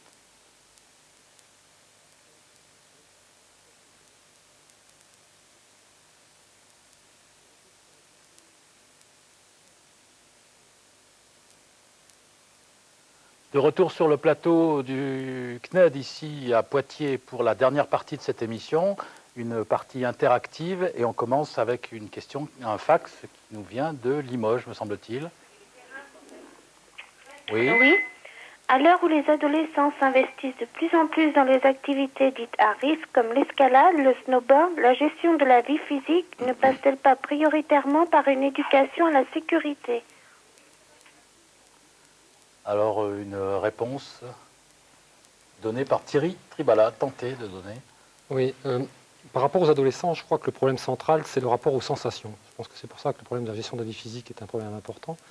Parce que le constat qui est fait au niveau des adolescents, c'est que c'est souvent la recherche de la sensation pour elle-même, que ce soit des sensations fortes dans la glisse, des sensations fortes dans la musique, le son, dans la vitesse, dans la prise de risque.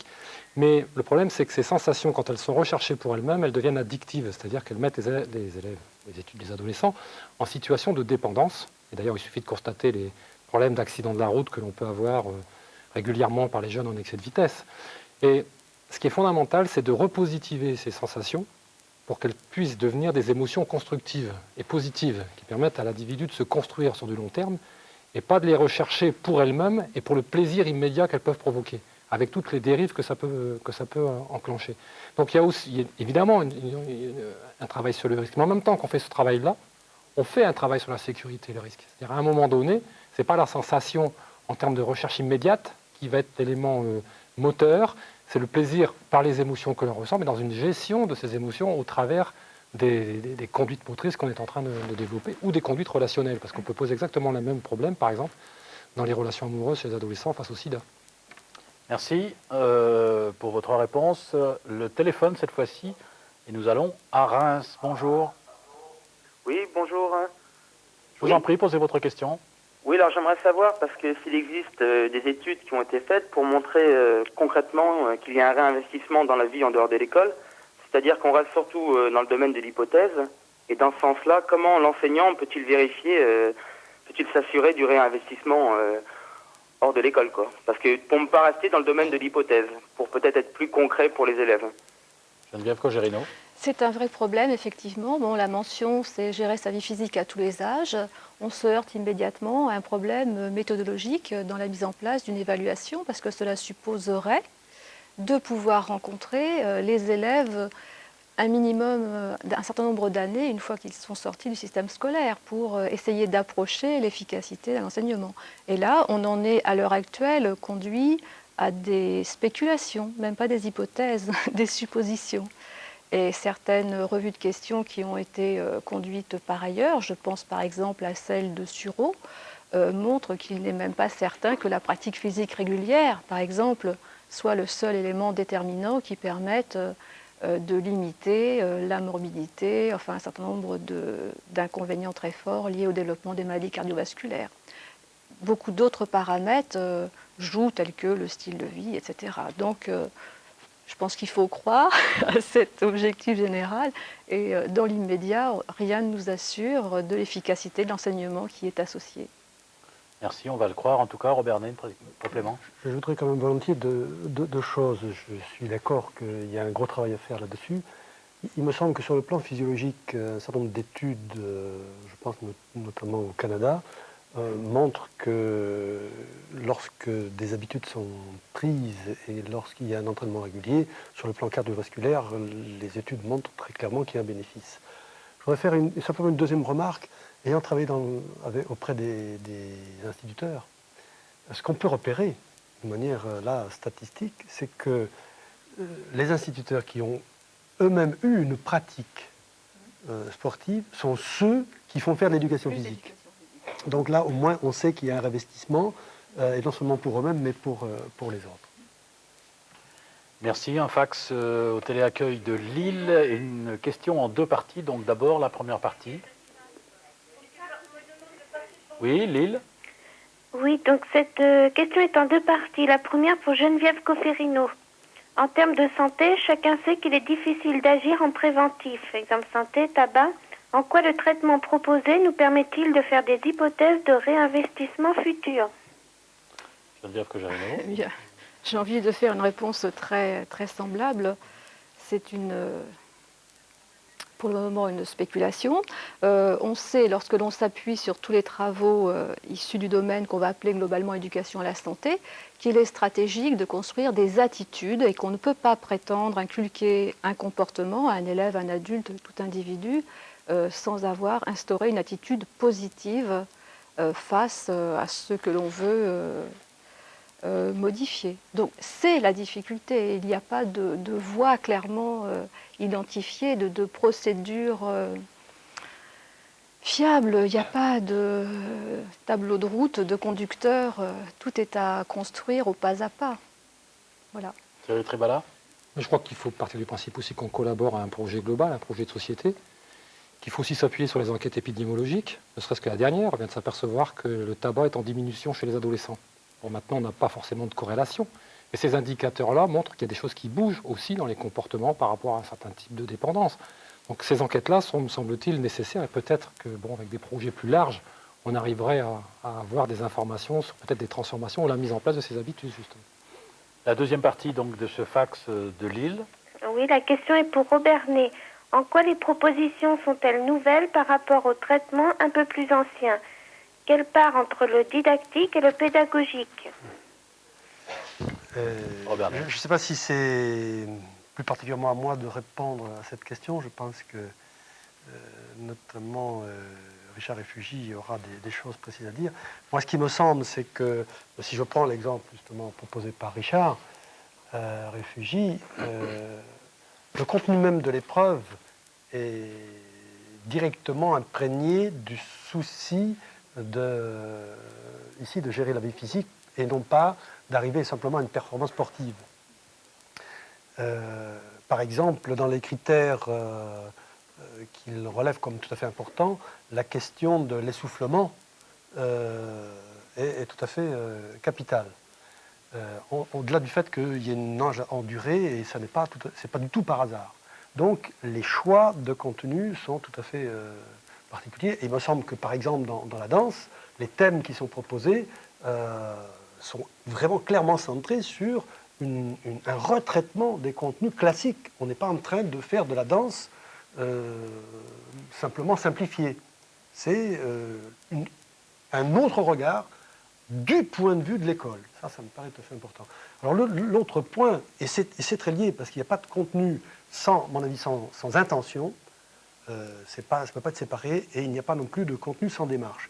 Alors, Richard a terminé sur la question de la dévolution. Il me semble qu'il y a un débat qui mérite d'être dépassé actuellement pour savoir dans quelle mesure l'élève est acteur ou n'est pas acteur. Il ne suffit pas de décider que l'élève soit acteur pour qu'il apprenne. On n'apprend pas seul. Et donc, moi, je proposerais volontiers que Richard développe un petit peu cette question de qu'est-ce que ça veut dire que le processus de dévolution et à quelles conditions, dans l'expérience qu'il a menée là, il peut y avoir effectivement passage d'une activité, je dirais, extérieure à une activité authentique, pour reprendre, je crois, une expression qui a été prise par Thierry Tribala tout à l'heure. Alors, Richard, oui, mais on ne va pas trop développer les réponses parce qu'il y a beaucoup de questions qui nous attendent et on s'approche de la fin. Richard, rapidement. Deux éléments de réponse. La première, le premier élément, c'est relatif au choix des contenus. Je crois que l'idée directrice, c'est de référer le choix des contenus à des pratiques qui sont possibles pour monsieur tout le monde. Et non pas à des pratiques que les gens ne peuvent côtoyer dans la vie de tous les jours. Parce que, ne serait-ce que pour une bonne et simple raison, c'est que ces pratiques-là, lors de ces pratiques-là, les piscines sont fermées au grand public. Et que, par exemple, je veux bien qu'on enseigne le water polo, mais l'usage des ballons, etc., est très limité dans les espaces publics que fréquente monsieur tout le monde. Donc il y a, à mon avis, une réflexion de fond à penser sur des contenus par rapport à quelles pratiques, et des pratiques d'élite ou d'élitistes, ou des pratiques qui sont susceptibles d'intéresser tout le monde. On pourrait faire la même analogie avec les mathématiques. Est-ce qu'il faut appeler les mathématiques des savants ou les mathématiques telles qu'ils sont utiles dans la vie des gens? Donc ça, c'est le premier élément de réponse. Le deuxième élément de réponse, sur la dévolution, je crois qu'il faut partir du fait qu'une technique est une réponse à un problème. Un problème que normalement l'enseignant a en tête au moment où il engage son acte d'enseignement. Tout le problème, et je crois que c'est ça l'essentiel de la référence à la volonté d'apprendre aux élèves à gérer leur vie physique, c'est d'arriver à terme que ce problème-là, les élèves arrivent à l'analyser, arrivent à problématiser les situations de nage dans lesquelles ils se trouvent, les difficultés qu'ils rencontrent, en ces termes, pour que la solution technique ait un sens. Et ceci se fait par un processus relativement long, avec un certain nombre d'étapes, des précautions à prendre, que j'ai par ailleurs développé dans le cadre d'un article, dans le cadre de la revue de l'AEPS, il y a 2-3 ans, direct d'un colloque de Rouen. Voilà, préciser à ceux qui ne sont pas satisfaits des réponses ou ici sur le plateau, si vous n'êtes pas satisfait de vos réponses, vous pourrez les compléter sur le Minitel ou sur Internet. On donnera l'adresse un petit peu plus tard. Question suivante, on va cette fois-ci au téléphone avec quelqu'un de Paris.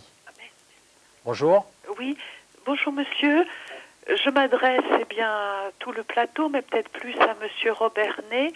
Y a-t-il véritablement une osmose entre les besoins des enseignants en ce qui concerne le traitement pédagogique de la gestion de la vie physique et les restrictions de la formation continue? Ah, Robernet, c'est pour vous la question. Hein. Ça n'a pas l'air de vous faire plaisir. Non, mais je vois bien évidemment le sens de la question, mais c'est une vraie interrogation. Ce qui me paraît évident, c'est que les besoins de formation continue sont de réels besoins. Alors, bon, on ne va pas, malheureusement, là, par un coup de baguette magique, trouver les solutions. Mais en tous les cas, moi, j'aurais envie d'insister pour que la profession s'organise afin de défendre fortement, c'est pas simplement un droit, c'est une nécessité d'une formation continue. Tout ce qu'on vient de voir là le démontre. On ne peut pas intervenir, comme ça a été dit au tout début de l'émission, là, sans un minimum de compétences. Et ce minimum de compétences, c'est pas simplement une question de bonne volonté. Ça n'est pas, à mon avis, tout à fait parce qu'on est compétent sport collectif qu'on va être automatiquement compétent comme l'est Thierry Trémalin dans le domaine de la danse ou dans le domaine de la relaxation. Ça demande vraiment une réactualisation. Au-delà du fait que,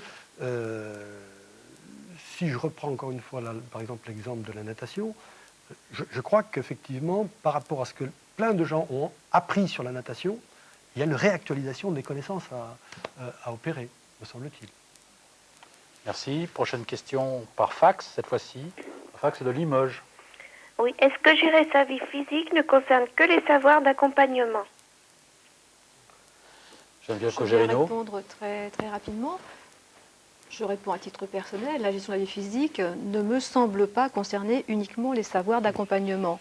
En revanche, on peut constater que chez les enseignants, il y a une forme d'association, presque d'amalgame qui s'est constituée.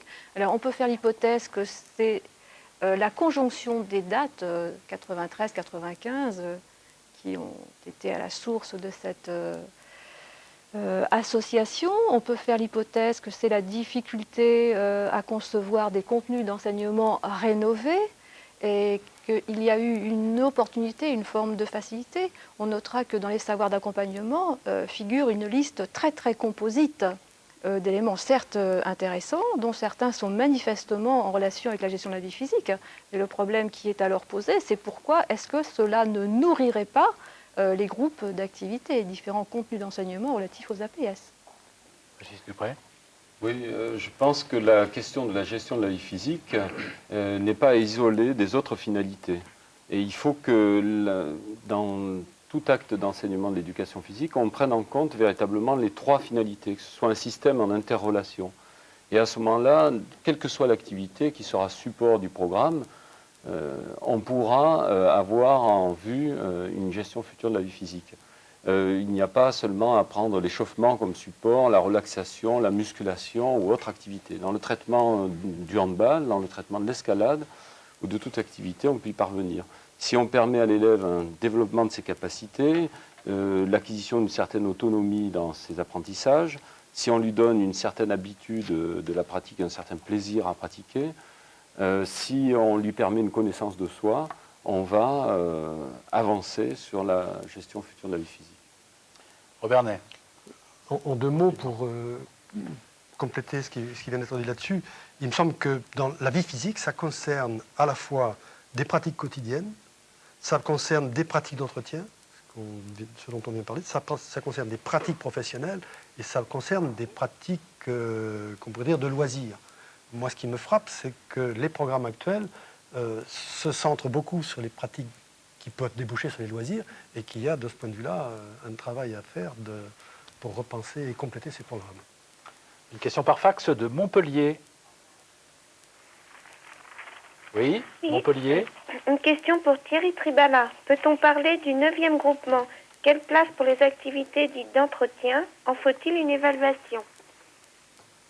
Donc Thierry Tribala.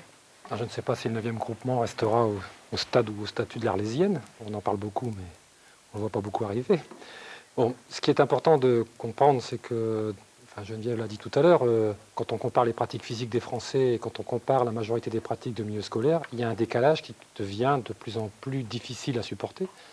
D'autre part, je pense qu'on arrive à un stade où la performance sportive ne peut plus être la seule référence exclusive d'outils de construction des contenus de l'éducation physique et qu'il faut commencer à prendre en compte certains types de pratiques scolaires, des pratiques d'entretien et développement physique et d'en faire des pratiques scolaires d'entretien et développement physique. C'est-à-dire que nos élèves, et il y a un pourcentage de plus en plus d'élèves qui vont dans les salles de remise en forme, qui vont dans les associations faire de la gymnastique volontaire, et que donc il faut leur donner les outils d'appropriation critique de ces milieux. Et notamment, la seule façon de pouvoir faire une appropriation critique de ces milieux-là, c'est de leur faire une dévolution à eux des outils de gestion de cette vie physique, pour qu'ils puissent mettre en rapport les outils qu'ils ont acquis sur eux-mêmes et ceux qu'on leur demande de pratiquer dans ces champs-là. Et de faire des choix là où il leur semble plus intéressant de rencontrer des pratiques relationnelles, d'être en sécurité, ou tout simplement de prendre du bien-être dans ces pratiques physiques-là. Donc le groupement neuf, il devient incontournable. Je ne sais pas quand il rentrera dans le cadre de l'éducation physique, mais on ne pourra pas l'ignorer. Et à mon avis, c'est par les pratiques des enseignants qu'il va prendre sa place. Comme beaucoup de pratiques physiques, à un moment donné, ne rentrent pas par l'institution, rentrent par les enseignants. Merci, on retourne au téléphone et on retourne à Reims. Bonjour. Oui, bonjour monsieur. Donc monsieur Tribala vient en partie de répondre à un peu la question à laquelle je vais poser. Donc ma question c'était, au regard des APS utilisés à l'école et des pratiques personnelles des élèves, est-ce que la gestion de la vie physique a suffisamment de sens pour que les élèves s'investissent dans l'apprentissage en fait? Qui? La réponse ou le complément, Thierry Tribala? D'abord, il faut s'y lancer, je pense, dans un premier temps. Il faut caractériser les disciplines sportives. Les disciplines sportives sont quand même des disciplines de projet. C'est toujours vers l'avant, c'est dans tout à l'heure, c'est dans quelques instants. Alors que ces disciplines-là sont des disciplines de l'ici et maintenant, d'un retour sur soi. Je dirais que les disciplines sportives, c'est un dépassement de soi. Les disciplines de développement et d'entretien physique, c'est un meilleur usage de soi. Donc c'est un autre regard sur soi-même. Et la moindre des choses, c'est au moins de leur proposer ce regard sur eux-mêmes, chose qu'on ne leur propose pas nécessairement par les pratiques sportives. Geneviève Cogérino. Un complément rapide. J'ai cru percevoir dans la question l'idée que certaines APS avaient du sens pour les adolescents et d'autres pas. Peut-être qu'il faudrait déplacer le problème et ce sont sans doute les situations pédagogiques proposées aux élèves qui ont du sens ou qui n'en ont pas. Donc c'est en relation avec un jeu sur des paramètres, des variables didactiques. Et peut-être faudrait-il prendre en compte davantage la notion d'investissement dans la pratique physique. Je dis bien pas de motivation, mais d'investissement dans la pratique physique. Étant donné que l'on peut constater que pour une même pratique APS, pour aller vite, les individus différents y investissent et y trouvent des éléments de nature tout à fait différents. Hein. Le plaisir des limites de la performance, le bien-être, le plaisir d'être ensemble avec d'autres pratiquants, la convivialité. Une APS n'est pas porteuse d'un sens en soi, c'est toujours relatif à des individus. Ah bon, Richard. Simplement pour dire que, dans le droit fil de ce que vient de dire Geneviève, c'est que les élèves attribuent du sens aux pratiques. Pas forcément celui qu'accorde l'enseignant. Tout le problème, c'est d'arriver à construire, de rapprocher, à faire comprendre le sens que les enseignants accordent. Et moi, il me semble que le sens, c'est souvent après coup. C'est après, une fois que l'enseignement est terminé, que les élèves arrivent à accéder à ce sens. Merci. Ah bon. On se rapproche de la fin, il y a toujours beaucoup de questions. Un fax de La Roche-sur-Yon. Oui, une question pour Cathy Letouzé. Est-ce que la représentation initiale des élèves pour l'activité relaxation ne pose pas des problèmes d'acceptation de l'APS? Alors, Cathy Letouzé. Oui, alors je pense qu'effectivement, on est au cœur du problème parce que les représentations par rapport à ces activités-là sont diverses, par ailleurs. Lorsque je les interroge, à la fois, il y a ceux qui sont pour, c'est-à-dire qui sont favorables à des moments de détente, de récupération, de concentration, de sortir un peu de leur cadre scolaire et d'aller vers une immobilité, je dirais. Et puis, il y a ceux qui sont assez contre et qui, eux, veulent des pratiques sportives où il y ait de l'efficience et de la confrontation. Moi, je pense qu'un petit document pourrait voilà, illustrer... un document que vous avez réalisé après un de vos cours, ça s'appelle un vidéo trottoir, et ce sont des élèves qui disent ce qu'ils pensent de votre cours. On regarde.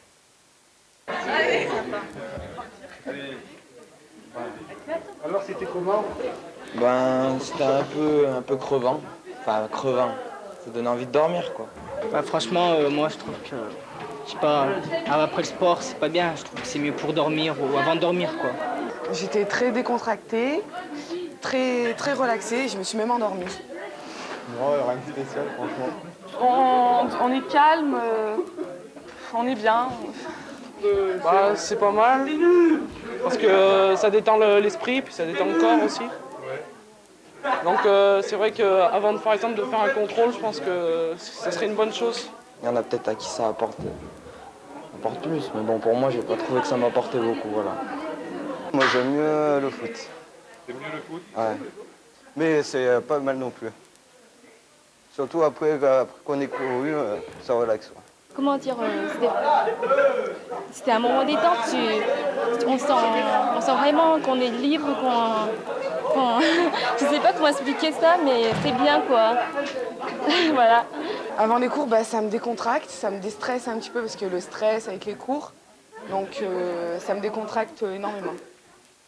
Alors une petite réaction Thierry Tribalas, c'est instantané. On voit que ça se partage entre les filles et les garçons, c'est justement ça qui est intéressant. C'est-à-dire que c'est aussi des pratiques dont la connotation qui est féminine fait que les garçons qui la vivent comme étant relativement féminins disent je préfère le foot que faire de la relaxation.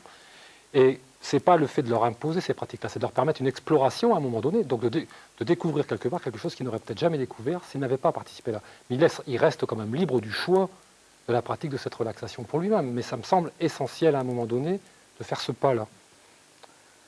Question suivante, un fax qui nous vient de La Rochelle. Oui, gérer sa vie physique n'est-elle pas en opposition à la motivation de l'élève quant aux options qu'on lui soumet? Ne devrait-on pas lui laisser le choix? Le choix. Robert Ney? Il me semble qu'il y a une question qui revient très fort là, et moi qui m'interroge. Si l'école, la fonction de l'école, c'est simplement de répondre aux demandes immédiates des élèves, je ne suis pas sûr qu'il y aura beaucoup d'élèves qui iraient à l'école. Il me semble que la fonction même de l'école, c'est de changer les représentations, c'est d'ouvrir des portes. Et donc, il est normal, même si ce n'est pas très confortable pour l'enseignant, qu'il y ait des décalages. Et en ce moment, on sait qu'ils sont extrêmement importants. Mais je crois que c'est la fonction même de l'enseignement et la fonction même de l'école. Merci. On approche la fin de l'émission. Donc si vos questions n'ont pas trouvé de réponse complète ou incomplète ici sur ce plateau, vous pourrez consulter le Minitel ou Internet à une adresse qui va s'inscrire vraisemblablement sur l'écran. Voilà pour le Minitel et voilà pour l'adresse Internet. Et c'est valable aussi pour si les gens sur ce plateau se sont sentis un peu frustrés dans des réponses un petit peu trop courtes. Louis Marguet, donc avant un dernier tour de table pour conclure cette émission, Louis Marguet, une dernière analyse. Vous avez 2 minutes pour synthétiser, pour... Je pourrais parler d'abord d'une frustration certaine, mais c'est le propre de toutes les émissions. J'ai envie de m'inspirer d'abord du fait qu'on fasse parler les élèves.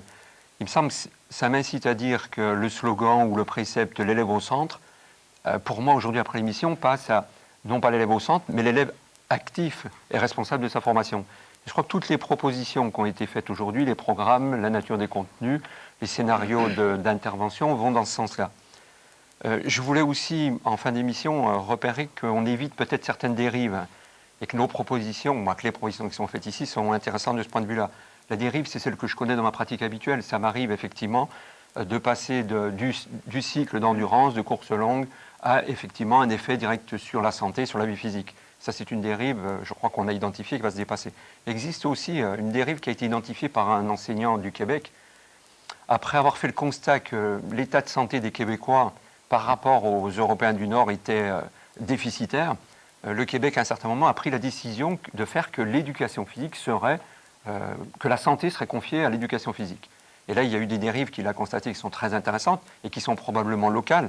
C'est-à-dire que l'éducation physique est devenue un cours de santé, un cours sur la physiologie de l'effort, un cours sur la diététique, un cours sur le conditionnement physique. Et il est apparu, dans certains établissements, on est passé jusqu'à 50% de séances qui se passaient en salle de classe, où les élèves, effectivement, n'étaient pas actifs. Je crois que cette dérive, ils l'ont bien identifiée, et que toutes les propositions aujourd'hui évitent l'une ou l'autre des dérives. Merci. Donc, petit tour de table pour votre conclusion personnelle. Régis Dupré, pour commencer. Par rapport à cette question, moi j'ai l'impression que l'enseignement d'une activité quelle qu'elle soit ne vaut que par le traitement didactique qu'on en fait. Et en fait, si on veut que l'élève un jour puisse accéder à la gestion de sa vie physique, quelle que soit l'activité support, ce qui comptera davantage, c'est l'aménagement des situations proposées par l'enseignant, la manière dont il organisera la classe, les groupes, dont il permettra à l'élève d'être au cœur de l'apprentissage, la façon dont il le mettra en projet, la façon dont il lui donnera l'occasion de prendre des responsabilités qui seront importantes davantage que l'activité support. Merci. Thierry Tribala. Je crois qu'il faut répondre à une question essentielle, c'est que sera un jeune adulte physiquement éduqué, correctement physiquement éduqué à la sortie du système scolaire, dans une éducation physique qui soit complète et équilibrée. Donc je pense que de ce point de vue-là, si l'éducation physique a le devoir de développer des habiletés motrices, elle a aussi le devoir de développer de plus en plus complexes, le devoir de développer des habiletés sensitives de plus en plus fines. C'est-à-dire que l'élève doit se connaître sur tous les registres de sa corporité, qu'il faut essayer de faire l'éducation du physique par les APS et pas l'éducation des APS par le physique.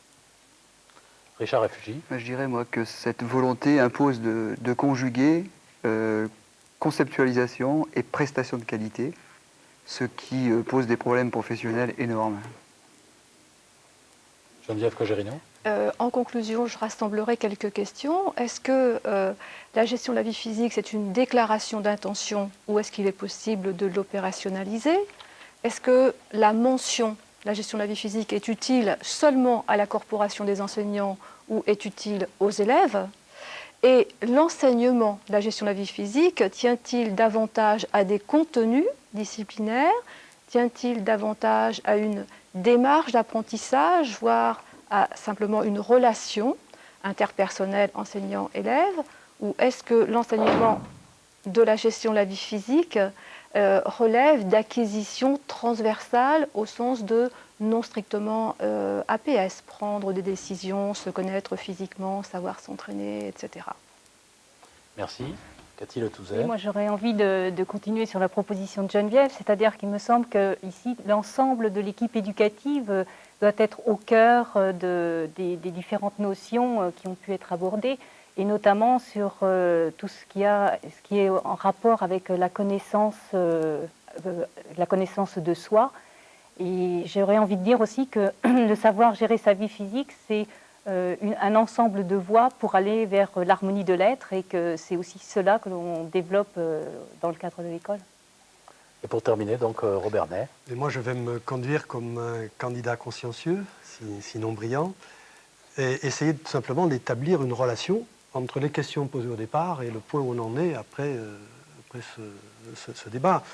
Alors tout d'abord, je repère que, oui, apprendre aux élèves à gérer leur vie physique, c'est bien un enjeu social et humaniste actuellement.